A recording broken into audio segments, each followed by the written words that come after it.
Welcome to this webcast from Keep Scotland Beautiful. It's aimed at climate challenge funded projects or any groups working to tackle climate change in their communities. Keep Scotland Beautiful is the charity that campaigns, acts and educates on a range of local, national and global environmental issues to change behaviour and improve the quality of people's lives and the places they care for. We're committed to making Scotland clean, green and more sustainable. Keep Scotland Beautiful manages and administers the Climate Challenge Fund on behalf of the Scottish Government. This video guide has been developed as part of the Capacity Building Programme, which supports community groups across Scotland to take action on climate change. Any community group in Scotland with an interest in tackling climate change is eligible to access the free training and support available. This presentation is brought to you by me, Magdalena. And me, Carol. We are development officers for the Climate Challenge Fund and we support community groups through the delivery of their projects. Thanks to a number of CCF groups, we identified best practice in running a Climate Challenge funded transport project, which we'll share with you today. We'd just like to say thank you to Clydebank Housing Association, Milnebank Housing Association, Score Scotland, Tweeddale Youth Action, Gorebridge Community Development Trust, Bike for Good, Paul's Youth Forum, Creaner Kirkcaldy, Huntly and District Development Trust, Isaro Social Integration Network and Edinburgh College Students Association for sharing their experiences and advice on the topic. Transport is a significant source of emissions in Scotland, making up 28% of total Scottish greenhouse gas emissions. The transport sector covers all transport modes in Scotland, including public transport, freight, aviation, shipping, private motoring and active travel. The largest contributor to transport emissions is the road sector. In combination, cars, lorries, vans, buses and motorcycles accounted for 73% of total transport emissions, with cars making by far the biggest overall contribution.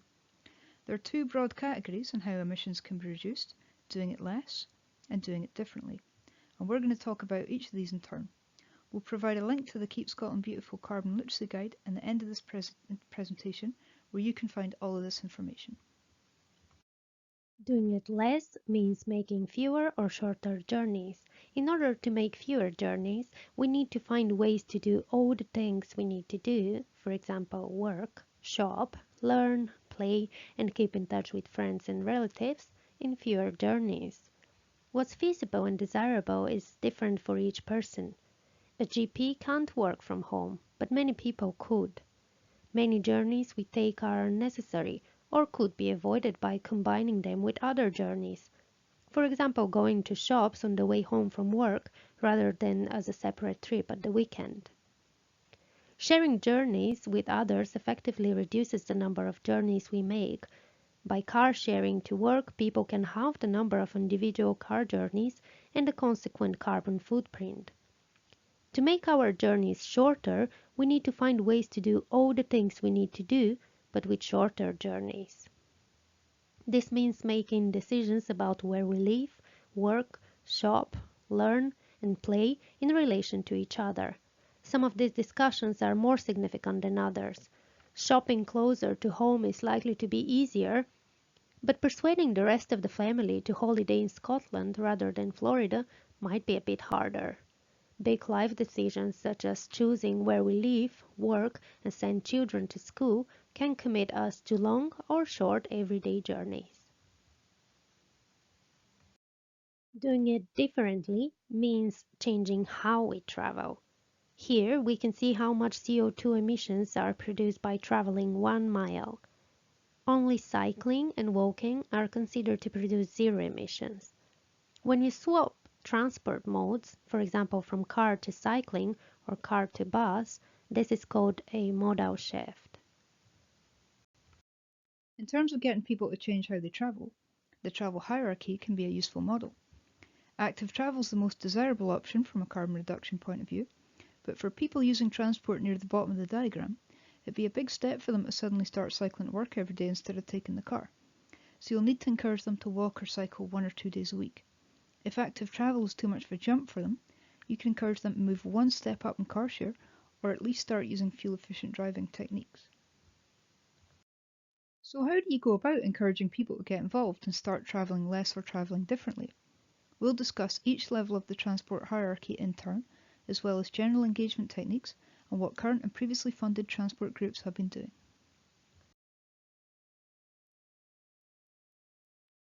More people taking part in active travel is the most desirable result of your project, and is the mode of transport with the most benefits, but also with the most barriers. Now let's see how current and previous CCF groups have been encouraging their community to switch to active travel. An essential thing to keep in mind is that when choosing to promote cycling within your community, there will be people who have never cycled before, and people who know how to cycle but do not have a bike and equipment, therefore do not consider using cycling as mean of transport. There will be also people who cycle and have their own bike, however they only use it for leisure and would not consider it as a mean of transport due to safety concerns, inconvenience, or simply due to lack of enthusiasm. Making sure that each of these different groups has been approached accordingly is essential to ensure the success of your project community engagement and respectively your project carbon savings. When it comes to new or non-cyclists, it's essential to provide an opportunity for them to learn how to cycle and to improve their confidence, so you'll need to run cycle training sessions. Score Scotland and their Score Scotland Green Futures project recommend that projects should invest in a cycle trainer assistant, and cycle ride leader for their team, and build in volunteer support to deliver cycle training to the local community. These training opportunities are available from Cycling Scotland, and we'll provide a link to this at the end of the presentation. SCORE also recommend finding a good-sized traffic-free training area and using the Cycling Scotland Bikeability Level 1 training. They found that providing family cycle training is also beneficial for the community, since this means that childcare is not an issue and you can support learners to build cycling into their daily lives. People have more confidence learning in a group, and families learn better together. Make sure the training sessions are flexible and can take place in evenings or weekends. For the ones that know how to ride a bike but are not confident cyclists, lead rides could be a good opportunity to increase their confidence and become familiar with local cycle paths. Bike for Good and their Velo Communities project suggest using one-to-one bike buddy sessions to offer initial support and get people onto the roads. Once people have been on a lead ride or two, they'll feel more confident on their bikes and will be much more likely to consider swapping car journeys for cycling. For the people who know how to cycle but do not have access to bikes, providing a free bike loan scheme could be a great way to engage them.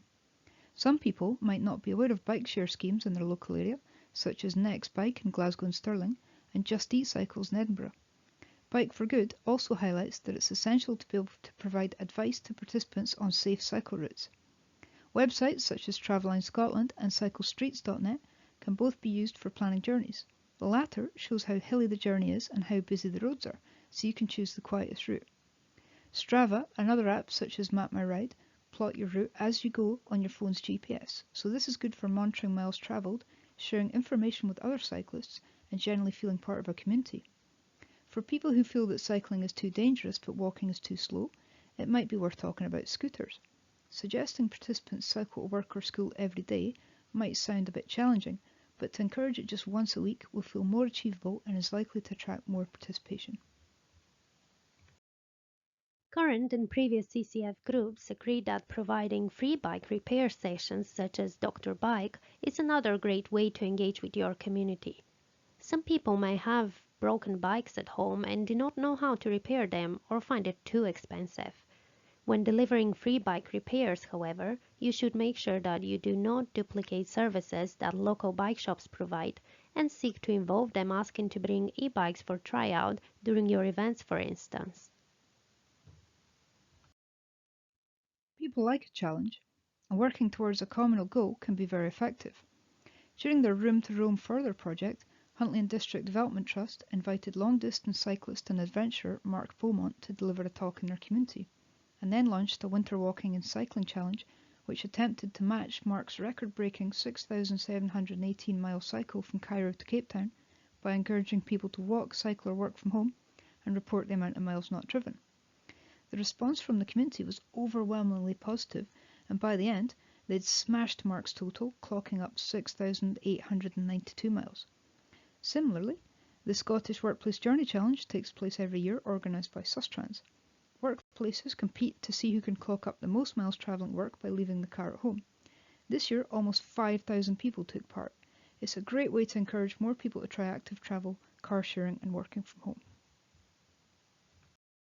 Partnership working can be extremely beneficial for your project. During their Greening Gorebridge project, Gorebridge Community Development Trust worked with another local group, jointly hosting a bike breakfast, which was very successful. Bike breakfasts involve putting on a spread of tea and coffee, pastries and fruit for people who cycle to a specific venue, often their workplace. Gorebridge also find it useful to work with the active travel officer in their local council and Cycling UK. It is helpful to affiliate community cycling groups with Cycling UK as they provide insurance for led rides. Clydebank Housing Association also benefited from partnering with other organisations. During their Growing Spaces, Growing Skills project, they've been working with Bike for Good, Sustrans and local cycling groups. They also developed a relationship with a local bike shop. By engaging with local schools and building a relationship with an existing local cycling club, they hope to ensure the legacy of their project. During the Black Hills Growing Cycling and Cooking project, St Paul's Youth Forum found that when working with schools, it's vital to establish a relationship with someone from within the school. Consider getting janitors on board with the project, as well as a head or deputy head. Another top tip is being aware that emails are easy to ignore, so make sure you drop in sometimes to give regular updates on how the project is going. Starting a leisure cycle group is a good way to engage the community and can result in a lasting legacy after the funded period is over. It can be useful to do this with a goal in mind, such as taking part in a large group cycling event. Gorebridge Community Development Trust, for example, participated in one of Scotland's biggest cycling events, Pedal for Scotland, which encouraged Gorebridge participants to train together throughout the spring.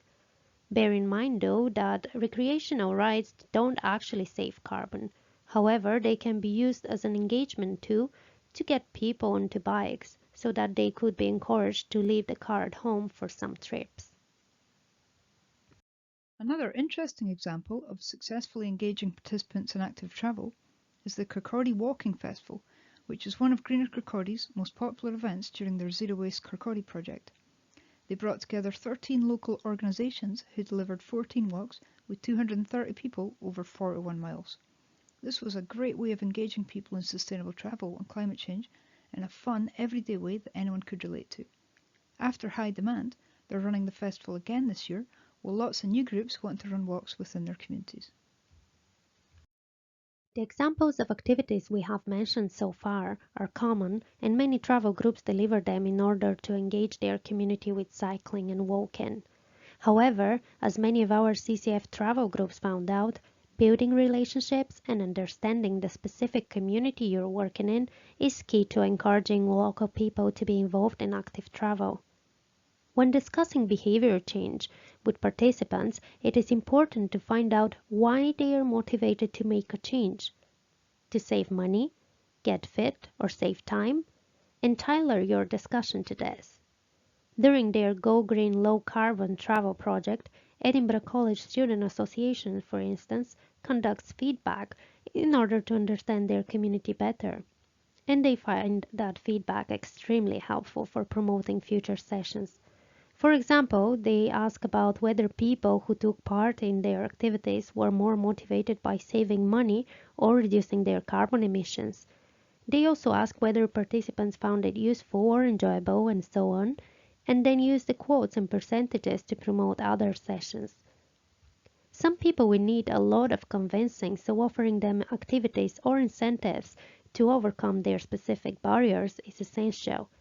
It is important to be understanding and non-judgmental. Another good way to engage participants is by organising swap shops for bikes.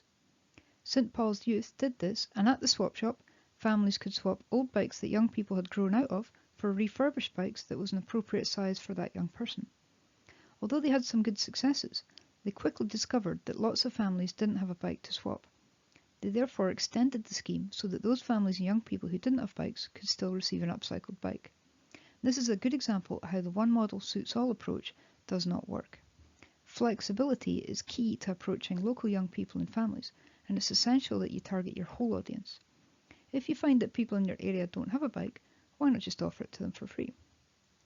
Clydebank Housing Association advises any new CCF travel projects and project workers not to stress out about lack of participation levels or events not being well attended. Failures are just great opportunities for learning what your community really needs. Taking every failure as a lesson rather than a personal loss is a winning approach. For instance, they learned from unsuccessful bike maintenance workshops as they eventually identified what works best for their community. Instead of pre-arranged bike repair workshops, they now have drop-in maintenance slots available 3 days a week. Many CCF groups find promotion in local schools to have a large impact on the number of people participating in their events and cycling activities. Children's interest in bicycles means more parents choose to join a bike activity they can do with their children, and once they participate in one activity, they tend to join others, says Blue Veil Shift project team from Millbank Housing Association. Being active in social media is also important. Creating social posts provides a systematic way of evaluating the popularity of events and activities. Face-to-face communication with the community is equally as important, if not more so. Another good approach for engaging participants that worked for Blue Veil Shift project was cycling around the local area distributing leaflets from the bike to promote cycling events. This is a great way to inspire your community. Recruiting community champions within workplaces, schools and community groups is another way to inspire the community by giving an example. If you do that, ensure you get the right person within each organisation. A proactive, passionate cycle champion within the group is vital. They'll ensure that as many people participate in your event as possible. And the best advocate of active travel can often be the person who has recently started doing it, as they can share their story and people will still be able to relate to it. St Paul's Youth Forum advice to any cycle champion or travel project coordinator is to try and have fun doing it because a happy and engaged team makes the project more attractive. Clydebank Housing Association also believe that you should never ask anyone to do something you aren't willing to do yourself. And this is why they've encouraged other project staff and housing staff members to cycle as much as possible to help promote this change and set an example to the rest of the community. Getting the press involved and local or national politicians gives the group you're working with media attention and will also build vital momentum. For instance, St. Paul's Youth Forum invited Joe Fitzpatrick, Minister for Public Health, Sport and Wellbeing, to open their Smithy on Bikes bike hub. Another good example is Blue Veil Shift project that was visited by the famous rugby player Finn Russell. It's also important to choose a suitable location for your project and to make your project visible to your community. Whether it's the location of your hub or your events and workshop venues, make sure you attract people's attention and that the location and the environment is appealing to them. Blue Veil Shift project, managed by Millbank Housing Association, operate their bike loan scheme from the Alexandra Park in Glasgow, which is a great environment to encourage people who are a bit nervous to try cycling. At the same time, however, being located at one end of the park and slightly hidden, they often hear that it's hard to find the hub, or that the place is too far from the main road and other attractions in Alexandra Park. Therefore, bear in mind that good signage is also crucial for attracting participants to your premises and events. St Paul's Youth Forum run from 3 cycle hubs across a mile in northeast Glasgow, and they have found that these hubs need to be very visible and on a route where people pass all the time. If this is not the case, make sure you can get out and about to promote your project at places with lots of footfall. Many CCF groups agree that good approach for engaging the community is to mix various activities together. Blue Veil Shift project, for example, hosted events combining sports activities, cycling and environmental art. During events like that, everyone can find something that interests them and you can promote the travel element of your project at the same time. Community events are an excellent way to promote your travel project because residents can try a bike for fun and then they can come back later for more cycling opportunities. Topics such as climate change and reducing transport emissions can be a difficult subject to broach with young people. During the Big Wheels Keep on Turning project, Tweeddale Youth Action found that devising fun activities and facilitating positive behaviour changes without young people feeling preached to was essential.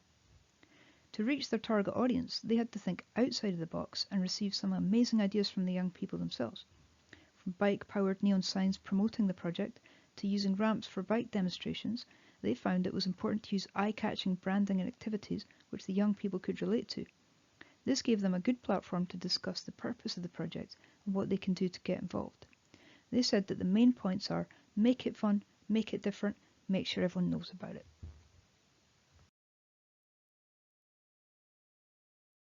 In terms of persuading people to use public transport, the first and last mile of the journey is the most important. If the train or subway station, bus or tram stop is more than a mile away from someone's home or workplace, people are more likely to just take the car. However, if it is a mile or less, it is much easier to convince them to use active travel to get there. Some bike users might not be comfortable with leaving their bike locked up, but larger stations are patrolled regularly and British Transport Police will have a presence also. It is also worth checking if there is a bike share station near where they live. For people who already cycle but also own a car, it might be useful to point out the benefits of taking their bike on a train. Many commuters now keep a bicycle in the cycle park of the station at their destination rather than taking their bike on the train, and some people take a folding bike with them. Travelling Scotland is a useful journey planner for all transport in Scotland, and they even have an advice line for people who don't have access to a computer or smartphone. Another thing to keep in mind is that booking train tickets in advance can save you a lot of money. And you can also talk to people about park and ride. It's often slow and frustrating to drive in the city centre anyway.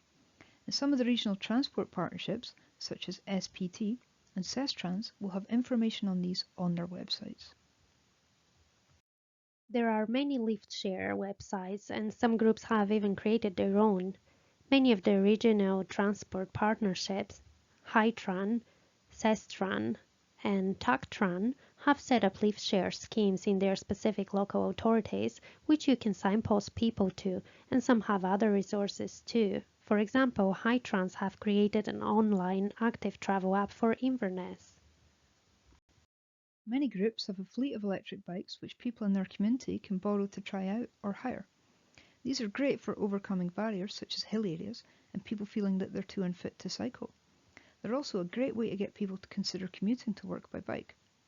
Gorebridge Community Development Trust loan their e-bikes out to community members for 4 weeks at a time, which gives them a chance to see how they can fit cycling into their routine. Greener Kirkcaldy also operate an e-bike borrowing scheme. And besides being a great way of getting people that have lower levels of ability and fitness into cycling, they're also a great conversation starter for sustainable travel on the whole. Greener Kirkcaldy take their electric bikes along to public events, and even people who have never considered cycling have a go. The Energy Saving Trust have a grant for community groups to purchase e-bikes, and again, we'll provide a link to this at the end. Electric vehicles are expensive, but there are several grants available from the Office for Low Emissions Vehicles. This can help with the initial purchase cost of eligible plug-in vehicles and towards the cost and installation of charge points. Transport Scotland also offers interest-free loans for the purchase of an electric vehicle. Information on this can be found on the ESG website. They also have a tool which you can signpost people to if they're thinking of buying an electric vehicle, which allows them to compare electric vehicles so they can find the model that's right for them. Again, a link to this will be made available at the end of this talk. Some groups running car clubs also have an electric vehicle in their fleet, and these tend to be very popular. Gorebridge Community Development Trust organized electric car demos, which were really well attended. They found Home Energy Scotland to be really helpful in setting this up. As well as car demos, Greener Kirkcaldy hold electric vehicle information evenings in partnership with the Energy Savings Trust. These have been really successful as people enjoy coming along to hear from the experts. For people who need to drive, but car sharing and EVs are not a viable option, there's always fuel-efficient driving, also known as eco-driving. This has the added benefits of being a safer way to drive, as well as saving money and cutting down on emissions. Fuel-efficient driver training tips are available on the Energy Saving Trust website, and people can also call Home Energy Scotland, who can talk them through the techniques over the phone. There are few companies which can offer fuel-efficient driver training, but subsidised training is not available at the present time.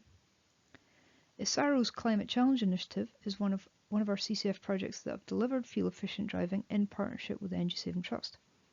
As their training is usually organised for 8 participants per session, they say that it's important to make people aware that they will each have an allocated time slot and will have to wait for their turn. However, ISARO used the waiting time as an opportunity to engage participants in watching short environmental videos and chatting about climate change over a cup of tea. Providing certificates to participants as an acknowledgement of their contribution to climate action is also a great way to encourage participation in this type of activity. Something to keep in mind if choosing to deliver fuel-efficient driving training is the challenges of trying to promote it. Greener Kirkcaldy found that running competitions where people compete to score the lowest reduction in miles per gallon and working with individuals, businesses and organizations is the best way to engage people. They have also tried filming participants during training and getting participants to write blogs on their experiences. This year they also asked local councillors to compete in a fuel-efficient driver challenge. This was featured in the local press and resulted in lots of sign-ups to the next session. Another barrier to people signing up to fuel-efficient driving lessons is that everyone thinks they're a good driver. But you can point out that being a good driver doesn't necessarily mean that they are driving in the most fuel-efficient way, and quoting the fuel savings that other participants have made can help to persuade them to sign up.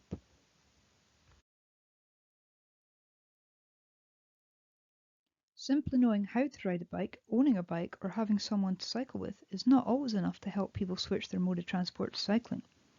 Safety is a common concern and a key barrier to people opting to cycle as part of their everyday commute. When delivering active travel projects, keeping this in mind is essential. Working towards implementing safe infrastructure is important if you're trying to achieve long-term commitment to cycling, and working with the local council to explore available opportunities for cycling and walking infrastructure is crucial for the success of some projects. Exploring available grants from Sustrans, Path for All, Cycling Scotland and other active travel organisations will help. And there are a lot of opportunities that these organisations provide in terms of support, resources and funding. Exploring funding for safe cycle and scooter parking is also important to make active travel more attractive to commuters. Again, Sustrans and Cycling Scotland provide such opportunities. Another great idea is to engage with learner drivers within your community to be aware of cyclists on the road. Cycling Scotland offer practical cycle awareness training for learner drivers, which could be useful for your project. And for people who feel concerned about their safety and lack confidence in cycling, walking is maybe a better alternative. Yet not all walking paths offer safe and pleasant infrastructure environment, so looking into improving light signage and making it more appealing to commuters might help you. And Sustrans have funding opportunities for making cycling and walking paths safer and more attractive for the community, such as Paths for Everyone and the Art Routes Fund. Inconvenience and lack of enthusiasm are other very common barriers for choosing low-carbon travel options. For instance, when it comes to walking and cycling, people often find it difficult to commit to active travel every day. As mentioned before, encouraging just 1 or 2 days a week of active travel could be more manageable and is more likely to be adopted by people. Even just 1 or 2 days a week can easily result in improved fitness and health and perhaps even save money going towards gym subscription. Edinburgh College Student Association, for instance, have been encouraging students to get off public transport a few stops early and walk, so they gradually build more exercise into their day. Some people might not be keen to cycle due to lack of facilities at their workplaces, such as showers and changing rooms. In this case, exploring and referring organizations to available funding opportunities to tackle this challenge is important. Other people would find it hard to cycle on hilly roads, and this is where promoting e-bikes and providing free e-bike trials could prove quite helpful. When you have to carry your bags from the shop, a great solution is the electric cargo bike. These bikes are proving increasingly popular. The Energy Saving Trust has grants for e-bikes, e-cargo bikes, and associated safety equipment to create bike pools, hire or loan schemes. Have you heard of the Bike Library in Edinburgh? This library is supported by Sustrans and allows local businesses to borrowing cargo bikes. When it comes to car sharing, some people find it inconvenient to travel together with others or prefer to have their personal space and time when driving. In cases like this, suggesting fuel-efficient driving training and cycling awareness training could still help you engage these participants and allow you to communicate concerns related to travel such as safety and carbon footprint. When talking about air travel, Greener Kirkcaldy explained this could be very challenging. They find it difficult to get people to think about giving up their summer holiday abroad and to ask them to try alternative modes of transport, especially with rising train costs. In order to address these challenges, they have tried two different approaches, encouraging people to travel using alternative modes of transport and encouraging people to staycation in the UK. By encouraging staff and volunteers to write blogs about their journeys by train, ferry, and also about their holidays in the UK, they gained lots of positive reactions via social media. The group now run a competition where those people that reduce their air travel miles and share their story are entered into a prize draw. In their experience, running activities as competitions are a great way of getting people engaged. People enjoy the prospects of winning, and it also gets a lot of attention on social media. Conspicuous consumption is one of the toughest barriers to behaviour change. Some people want to drive an expensive or powerful vehicle to highlight their status, so persuading them to switch to a lower carbon form of transport by talking about saving money is not likely to work. However, if you think that their financial capacity is not an issue, this could be the ideal opportunity to talk about electric cars. You can also ask if and when the car user is replacing their vehicle, and if they are, direct them to the DirectGov website where you can find information on the most fuel-efficient type of cars. This could even lead you into a conversation with them about e-bikes or high-performance bicycles. Many groups have struggled to engage new people and find that the people that want to get involved in their project activities are already using sustainable transport methods. As mentioned previously, one way around this is to have a visible presence. Bike for Good found that lots of their users started to engage after seeing them in the park. In the past, they have also asked people to bring friends along to events and workshops and receive a small incentive, such as a bike light, for doing so. When gathering data from people who have walked, cycled, or taken public transport, it's important to ensure that they understand that you're counting the carbon saved from journeys which replaced higher carbon transport with lower carbon transport, rather than distances from walks or cycles that they would be doing anyway. This is especially important if people are using an app like Strava, as they will want to report the total number of miles to you, as they will want to feel proud of themselves. Also bear in mind that if you encourage people to start cycling or walking, they'll likely start taking recreational trips and will be keen to tell you how far they have cycled or walked for these too. However, this data doesn't actually count unless they would otherwise have made the trip using high carbon transport. During the Winter Walking and Cycling Challenge, Huntly and District Development Trust asked people to send them a message with their miles not driven every week. People often forgot to fill in their distances, but they found that the weekly email and Facebook update with an inspirational quote helped to jog people's memories. And incentives can be useful to encourage people to provide mileage data. Cyclometers are particularly useful for this, and they're quite cheap to buy. It may be worth spending a bit of time installing them on people's bikes for them, as this can be quite fiddly, and this way you know that they're much more likely to provide the data. Just remember to reinforce the message that you only need data for miles not driven. So that brings the CCF Travel video guide to a close. Thank you for listening. We hope you found it useful. If you'd like further information on the organizations mentioned today, please refer to the Travel Projects Resources document on our website, which contains a number of helpful web links. We would also welcome your feedback on this presentation. Thank you and goodbye.